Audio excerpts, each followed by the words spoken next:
Have you ever met someone and just felt this instant, overwhelming pull? Like a connection so magnetic and totally consuming that it feels way less like a coincidence and more like absolute destiny? We've all heard the stories, right? And maybe you've even felt it yourself. But why do some human connections hit us with such an undeniable force that we literally feel compelled to search for some bigger, mystical meaning behind them? Well, welcome to this explainer on Twin Flames Explained. Today, we're going to take a really clear, factual look at exactly why our minds create these intense stories.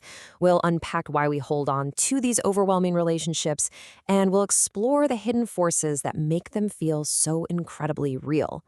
Whether you're completely new to this whole idea or you've been wondering about it for years, this journey is going to give you a totally fresh perspective on how human connection actually works. So here's our roadmap for today. We'll cover what they are, why they feel so real, how our minds fill in the missing pieces, the 6 hidden forces at play, how this belief actually changes our behavior, and finally, how to separate meaning from myth. Let's get right into it. Okay, part 1. What are twin flames? Understanding the story. So when people say twin flames, they aren't actually talking about a scientific fact. It's not some biologically proven relationship category. Instead, it's a story. It's really a belief language that we use to make sense of a completely overwhelming, intense connection. Now, the feelings a person experiences, those are entirely real. Your heart is racing, your mind is hyper-focused, no doubt about it. But the label itself is just a framework we use to organize all those confusing feelings into something we can actually understand. Because, let's face it, humans love labels. When we feel something huge and unexplainable, putting a name on it just makes us feel safe. It gives a little order to the chaos of human emotion. You see, this story usually bundles together 3 very powerful feelings. First up, instant recognition. You know that uncanny, almost strange feeling that you already know this person the second you meet them? It's almost like bumping into an old friend. Second is emotional intensity. We're talking about feelings that are unusually powerful and deeply magnetic, way beyond just an ordinary crush. And third, a sense of destiny. This is that lingering feeling that you are somehow unfinished without them in your life. When our brain experiences these 3 things at the exact same time, it basically gets overloaded. It quickly reaches for a label, like twin flame, just to explain the whole shebang all at once. Moving on to part 2, why it feels so real. The brain as a pattern maker. Our brains are natural pattern seekers. When we feel something strongly, our brain automatically jumps to the conclusion that it must be incredibly important. Think of a loud fire alarm going off in your house. That alarm is jarring, right? It's absolutely impossible to ignore and demands your attention right then and there. But that loudness alone doesn't actually tell you if the house is burning down or if you literally just burnt your morning toast. Emotional intensity works the exact same way. It simply signals that your body and your nervous system are wide awake and activated, but that physical activation doesn't automatically mean the universe is sending you a magical sign or that this person is your absolute destiny. Which brings us to part 3, the mind's missing pieces, uncertainty and projection. When a relationship is confusing and unpredictable, the brain kicks into absolute overdrive, trying to figure it out. First, uncertainty creates obsession.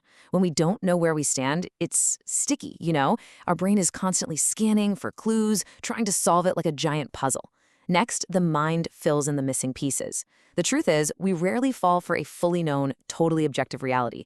Instead, we fall for a partially known person. And because we don't know every single thing about them, our brain just fills in the gaps with our own hopes, needs, and fantasies. We basically imagine they're exact what we need.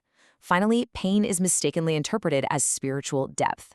But remember this really simple truth. A tight shoe hurts, but that doesn't make it a better shoe. Suffering can feel deeply important, but that absolutely doesn't mean it's healthy or meant to be. All right, part 4, the 6 hidden forces amplifying the meaning. And this brilliantly illustrates the 6 universal forces that make this feel so incredibly convincing to people all over the world. First, pattern seeking turns random events into a cohesive story. Second, intensity creates a massive emotional charge that we just can't ignore. Third, uncertainty keeps our attention locked in, making us obsess over the details.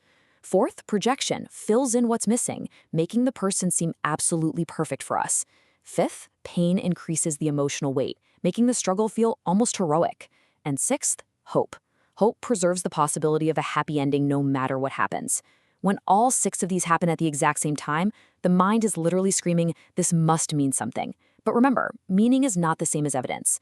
Just because something feels huge doesn't mean it's your destiny. Now for part 5, how belief changes behavior. Looking through the lens of destiny. Once we actually adopt this belief, it becomes a sort of shield.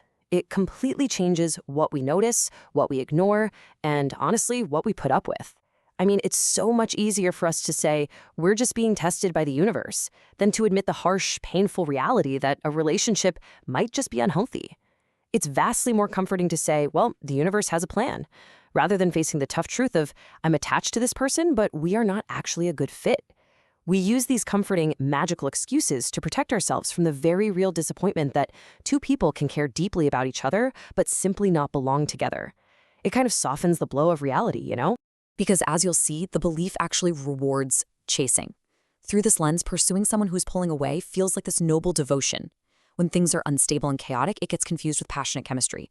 And most dangerously, discomfort and sadness become a reason to stay and fight rather than a clear signal to reassess the whole situation and maybe walk away. The story basically becomes a closed loop. If one person pulls away, the brain excuses it as just a natural part of a destined journey. If they return, boom, it's seen as absolute proof of a magnetic pull. Every single outcome is twisted to fit the story we desperately want to believe.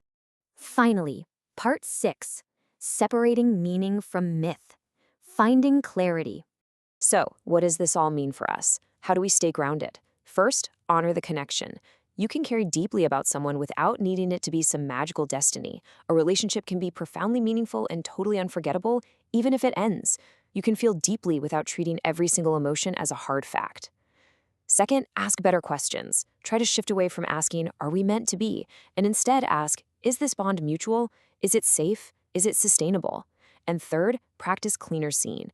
Listen to your heart for sure, but don't let it blind your judgment. You can recognize that you really miss someone or want them without letting that feeling run your entire interpretation of reality. Keep your eyes open. And just like that, we've reached the end of our journey today. By breaking down the psychology behind the fire alarm of our emotions, the power of projecting our hopes, and the self-protective nature of our beliefs, you're walking away with something incredibly valuable. You now have discernment, not just knowledge. You have the tools to look at intense feelings clearly, honoring the true beauty of human connection while protecting your own well-being. So the next time you feel an undeniable pull towards someone, ask yourself, are you seeing them for exactly who they are, or are you just reading a story your brain desperately wants to tell? Keep learning, keep asking those big questions, and thank you for joining me for this explain.